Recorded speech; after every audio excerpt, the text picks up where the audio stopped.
Hi കുട്ടികളെ, നമുക്ക് 117ാമത്തെ പേജിലെ ഒരു ക്വസ്റ്റ്യനും കൂടിയാണ് നമുക്ക് ബാക്കി വെച്ചിട്ടുള്ളത്.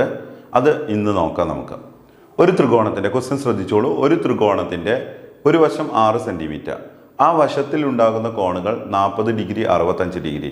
ഈ ത്രികോണത്തിൻ്റെ പരപ്പളവ് കാണുക. ഈ 65 degree 40 degree question 45 degree 60 degree ആയിട്ട് നമ്മൾ മുന്നേ ചെയ്തിട്ടുണ്ട്. അതായത് 45, 60, 30 ഉപയോഗിച്ചിട്ട് നമ്മൾ ഇതേ ക്വസ്റ്റ്യൻ കണ്ടിട്ടുണ്ട്. അംശബന്ധം ഉപയോഗിച്ചത് സിമ്പിളാണ്. എന്നാൽ നമുക്ക് ഈ ത്രികോണമിതിയിലെ സൈന് കോസ് ടാൻ ഉപയോഗിച്ച് എങ്ങനെ ചെയ്യാമെന്നുള്ളതാണ് ഇന്ന് നോക്കണം. ചോദ്യം ഞാൻ ഒന്നും കൂടി റിപ്പീറ്റ് ചെയ്യാം. ഒരു ത്രികോണത്തിൻ്റെ ഒരു വശം 6 സെൻറ്റിമീറ്റർ, ഒരു വശം 6 സെൻറ്റിമീറ്റർ. ഈ വശത്തിലുണ്ടാകുന്ന കോണുകൾ ഒന്ന് 40 ഡിഗ്രി, ഒന്ന് 65 ഡിഗ്രി. അത് നിങ്ങൾക്ക് എവിടെയും വരയ്ക്കാം. ഒന്ന് 65 ഡിഗ്രി, ഒന്ന് 40 ഡിഗ്രി. ഈ ത്രികോണത്തിൻ്റെ പരപ്പളവ് കാണാനാണ് ചോദ്യം. നമുക്കറിയാം, ത്രികോണത്തിൻ്റെ പരപ്പളവ് കാണണമെങ്കിൽ ഇതിൻ്റെ ഹൈറ്റ്, ഉയരം ആവശ്യമാണ്. ആ ഉയരം കിട്ടാൻ നമ്മൾ എന്തെല്ലാം ചെയ്യണം ശ്രദ്ധിച്ചോളൂ. ഞാൻ ആദ്യം ഈ ത്രികോണത്തിന് ഒരു പേര് കൊടുത്തു, ABCD കൊടുത്തു. അതിനുശേഷം ഞാൻ ചെയ്യാൻ പോകുന്നത്, ഇത് മൊത്തത്തിലാണ് 6 എന്ന് പറയുന്നത്. ഈ ത്രികോണത്തിൻ്റെ പാദമാണ് 6 മൊത്തത്തിൽ. അപ്പോൾ നമുക്ക് ഈ മട്ടത്രികോണത്തിലും ടാൻ ഉപയോഗിക്കേണ്ടി വരും. അപ്പോൾ ഈ മട്ടത്രികോണത്തിൻ്റെ പാദം എന്ന് പറഞ്ഞാൽ എത്രയാണ്? അത് ഞാൻ എക്സ് കൊടുത്താൽ ബാക്കി 6 - x കൊടുക്കേണ്ടി വരും. ഇത് മൊത്തത്തിലല്ലേ 6. അപ്പോൾ ഒരു ഭാഗം എക്സ് വന്നാൽ ബാക്കി 6 - x എന്ന് കൊടുക്കേണ്ടി വരും. ഇനി ഒന്നാമത്തെ ത്രികോണം നിങ്ങൾ കണ്ടല്ലോ, ഈ മട്ടത്രികോണം. ഇതിൽ നമുക്ക് ടാൻ കൊടുക്കാം. ടാൻ എന്ന് പറഞ്ഞു കഴിഞ്ഞാൽ എതിർവശം ബൈ സമീപവശം എന്നാണ്. ടാൻ എത്ര ഡിഗ്രിയാണ്? 40 ഡിഗ്രി സമം 40ൻ്റെ എതിർവശം ആരാണ്? AC ബൈ സമീപവശം ആരാണ്? 6 - x.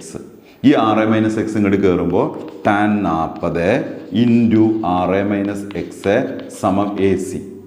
ടാൻ 40ൻ്റെ വില നമുക്ക് തന്നാൽ നമുക്ക് അടുത്ത സ്റ്റെപ്പിൽ ചെയ്യാം. ഇങ്ങനെ ഇത്ര വരെ AC എത്തിച്ചു ഞാൻ. ഇനി അടുത്തത് ഈ മട്ടത്രികോണം എടുക്കുക. ഈ മട്ടത്രികോണം എടുത്തിട്ട് ഇതേപോലെ ടാൻ ചെയ്യാം നമുക്ക്. ടാൻ എന്ന് പറഞ്ഞു കഴിഞ്ഞാൽ എതിർവശം ബൈ സമീപവശം എന്നാണ്. ടാൻ എത്ര ഡിഗ്രി? 65 ഡിഗ്രി സമം എതിർവശം 65ൻ്റെ AC ബൈ സമീപവശം CD. CD എന്ന് പറയുന്നത് x ആണ് നമ്മളിപ്പോൾ കൊടുത്തിട്ടുള്ളത്. അത് മതി. ബൈ എക്സ് ഇങ്ങോട്ട് കയറുമ്പോൾ ടാൻ 65 ഗുണിക്കണം x സമ AC. ടാൻ 65ൻ്റെ വില ടേബിളിൽ നോക്കുക. 2.14 x സമം AC. അപ്പോൾ ഇത്ര വരെ എത്തിച്ചു. നോക്കൂ, ഇവിടെ നോക്കുമ്പോഴും ഇത് ഞാൻ ടാൻ 65ൻ്റെ വില ഇവിടെ കൊടുത്തതുകൊണ്ട് ടാൻ 40ൻ്റെ വില ഇവിടെയും കൊടുക്കാം. ടാൻ 40ൻ്റെ വില 0.84 ഇൻറ്റു 6 - x അതേപോലെ എഴുതി സമ AC. ഈ കിട്ടിയതും AC ആണ്, ഈ കിട്ടിയതും AC ആണ്. അപ്പോൾ രണ്ടും സമമല്ലേ? രണ്ടും ഒരേ ആളെ തന്നെയല്ലേ നമുക്ക് കണ്ടുപിടിച്ചത്. അപ്പോൾ 0.84 ഇൻറ്റു 6 - x സമം 2.14 x എന്ന് എഴുതി. ഈ കിട്ടിയതും AC ആണ്, ഈ കിട്ടിയതും AC ആണ്. അപ്പോൾ രണ്ട് സമന്ന് കൊടുത്തു. ഇനി 0.84നെ 6 കൊണ്ട് ഗുണിച്ചാൽ 84നെ 6 കൊണ്ട് ഗുണിക്കാം. 6 - 4 = 24, ശിഷ്ടം 2. 6 - 8 = 48, 2 = 50. 504 ഇത് ഗുണിച്ചപ്പോൾ കിട്ടി. രണ്ട് സ്ഥാനം മാറ്റി കുത്തിടണം. അപ്പോൾ 5.04 എന്ന് കിട്ടും. മൈനസ് അതുപോലെ കിട്ടും. 0.84 x ഗുണിച്ചാൽ 0.84 x എന്ന് കിട്ടി സമം 2.14 x. ഇനി നമുക്ക് എന്ത് ചെയ്യണം? ഈ മൈനസ് 0.84 x അങ്ങോട്ട് തട്ടാം. അപ്പോൾ ഇവിടെ 5.04 സമം 2.14 x അവിടെ ഉള്ളതാണ്. മൈനസ് 0.84 x പ്ലസ് 0.84 x ആയി. 5.04 സമം ഇത് രണ്ടും കൂട്ടുക. 2.14 0.84 കൂട്ടിക്കഴിഞ്ഞാൽ നമുക്ക് 2.98 എന്ന് കിട്ടും. 2.98 x എന്ന് കിട്ടും. ഈ ഗുണിക്കണം 2.98 ഇങ്ങോട്ട് ഹരിക്കണം എന്നാക്കുക. 5.04 ഹരിക്കണം 2.98 സമ x. എക്സിൻ്റെ വില കിട്ടും നമുക്ക്. ഇവിടെ നോക്കൂ, അടിഭാഗത്ത് 2 സ്ഥാനം ദശാംശം, മുകൾ ഭാഗത്തും 2 സ്ഥാനം ദശാംശം. അപ്പോൾ നമ്മൾ എന്ത് ചെയ്യണം? അടിയിൽ 2 സ്ഥാനം ദശാംശം, മുകളിൽ 2 സ്ഥാനം ദശാംശം വന്നാൽ x സമം ആ 2 ദശാംശങ്ങൾ ഒഴിവാക്കുക. 504/298. ഈ 504നെ നമുക്ക് 298 കൊണ്ടൊന്ന് ഹരിച്ചു നോക്കാം. 504നെ 298 എത്ര പ്രാവശ്യം പോകും? ഒന്ന് എന്തായാലും ആദ്യം ഒന്നേ പോകുള്ളൂ. ഒരു 298 298. ശിഷ്ടം എത്ര കിട്ടും നോക്കാം. ഇത് 5 4 ഇത് 10 9 ഇത് 14 14 8 പോയാൽ 6 9 9 പോയാൽ 0 4 അപ്പോൾ 206 ഇത് കിട്ടും. നമ്മുടെ വക ഒരു 0 ഇടുമ്പോൾ ദശാംശം കൊടുക്കാം. 298 ഒരു 6 എണ്ണം എത്ര പ്രാവശ്യമാവും നോക്കാം. 2000 എത്തിയില്ലേ, 6 എണ്ണം നോക്കാം. 6 8 48 ശിഷ്ടം 4 6 9 54 4 58 ശിഷ്ടം 5 6 2 12 5 17. ഇനി പോവില്ലല്ലോ, ഒന്നും കൂടി കൂട്ടി നോക്കാം. 7 എണ്ണം ആകുമ്പോൾ എത്ര എത്തും? 8 8 16 ശിഷ്ടം 1 18 8 ശിഷ്ടം 1 10 0 ശിഷ്ടം 2086 ആവും 7 തവണയാകുമ്പോൾ. അപ്പോൾ 6 തവണ തന്നെ പോവുള്ളൂ. 6 ആകുമ്പോൾ 1788. ഇനി നമുക്കിത് കുറയ്ക്കാം. 6 5 ഇത് 10 10 8 കുറച്ചാൽ 2 5 8 കുറയ്ക്കാൻ പറ്റൂല. ഈ 2 1 ഇത് 10 10 9 ഇത് 15 15 8 കുറച്ചാൽ 7 കിട്ടും. 9 7 കുറച്ചാൽ 2 കിട്ടും. 272. നമ്മുടെ വക വീണ്ടും ഒരു 0 ഇട്ടു. 2720 എത്ര? 298. 7 എണ്ണം ആകുമ്പോൾ ഇവിടെ എത്തുന്നുണ്ട്. ഒന്നും കൂടി നോക്കി ഞാൻ 8ാമത്തെ നോക്കുകയാണ്. ശിഷ്ടം 1 18 8 ശിഷ്ടം 1 2384. 8 എണ്ണം ആകുമ്പോൾ 6 7 8. ഒന്നും കൂടി നോക്കട്ടെ. 12 2 ശിഷ്ടം 1 18 8 ശിഷ്ടം 1 2682. 9 തവണ വരുന്നുണ്ട് അല്ലേ. 2682.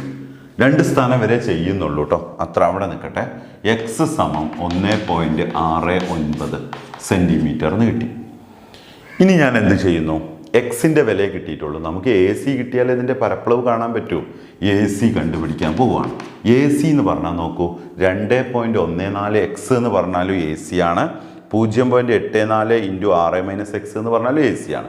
അപ്പോൾ 2.14 എക്സ് എടുത്തു ഞാൻ എ സി എന്ന് പറഞ്ഞു കഴിഞ്ഞാൽ. അതിൽ 2.14 ഇൻറ്റു എക്സിൻ്റെ വില എത്രയാണ്? 1.69. ഇനി നമുക്ക് 214 169 കൂടി ഗുണിക്കാം. 214 169 കൂടി ഗുണിക്കാം. 9 4 36 ശിഷ്ടം 3 1 9 9 3 12 ശിഷ്ടം 1 9 2 18 1 19 6 4 24 ശിഷ്ടം 2 ഒരാൾ 6 2 8 6 2 12 1 4 4 1 1 1 1 2 2 കൂട്ടിക്കഴിഞ്ഞാൽ 12 21 1 ശിഷ്ടം 2 3 4 6 3 36 1 6 6. ഇവിടെ 2 സ്ഥാനം ദശാംശം, ഇവിടെ 2 സ്ഥാനം, മൊത്തം 4 സ്ഥാനം. 3.6166 സെൻറ്റിമീറ്ററാണ് നമുക്ക് എ സിയുടെ നീളം കിട്ടിയത്. ഇതൊന്നും അല്ലല്ലോ നമുക്ക് ഇനി കാണണ്ടേ, ഈ ത്രികോണത്തിൻ്റെ പരപ്പളവ് കാണണ്ടേ. ത്രികോണത്തിൻ്റെ പരപ്പളവ് കാണാൻ അര BH എന്നുള്ള ഇക്വേഷൻ ഉപയോഗിക്കണം. അതെങ്ങനെ ചെയ്യാൻ നോക്കാം നമുക്ക്. അപ്പോൾ നമുക്കിനി എന്താ ചെയ്യാനുള്ളത്? ഈ ത്രികോണത്തിൻ്റെ പരപ്പളവ് കാണണം. എങ്ങനെയാണ് ഒരു ത്രികോണത്തിൻ്റെ പരപ്പളവ് കണ്ടുപിടിക്കുക? ഒരു ത്രികോണത്തിൻ്റെ പരപ്പളവ് കാണാൻ അര BH ഉപയോഗിച്ചാൽ മതി. അര ഇൻറ്റു ബി പാദം, ഇത് മൊത്തത്തിലാണ് പാദം. 6 ഇൻറ്റു ഉയരം, ഇതാണ് ഉയരം എ സി. അതാണ് നമ്മളിവിടെ കണ്ടുപിടിച്ചത്. എത്ര സമയമായിട്ട് കണ്ടുപിടിച്ചത് ഈ എ സി. ഇത് കിട്ടാൻ വേണ്ടിയാണ് ഈ ചെയ്തത് മുഴുവൻ. 3.6166. മുഴുവൻ സ്ഥാനങ്ങളൊന്നും വേണ്ട, 2 സ്ഥാനമൊക്കെ മതി. എന്നാലും ഞാനാണ് വെച്ചു. 6 2 3 1 3 3. ഇനി ആ 3നെ ഇത് കൊണ്ട് ഗുണിക്കുക. 3 6 1 6 6നെ 3 കൊണ്ട് ഗുണിക്കുക. 6 3 18 ശിഷ്ടം 1 6 3 18 1 19 ശിഷ്ടം 1 1 3 3 1 4 6 3 18 ശിഷ്ടം 1 3 3 9 10 1 2 3 4 സ്ഥാനം മാറ്റി കുത്തിടുമ്പോൾ 10.8498 സെമി ആണ് ഈ ത്രികോണത്തിൻ്റെ പരപ്പളവ് എന്ന് കിട്ടും. അപ്പോൾ 117ാമത്തെ പേജിലെ ചോദ്യമാണ് ഇവിടെ അവസാനിച്ചത്.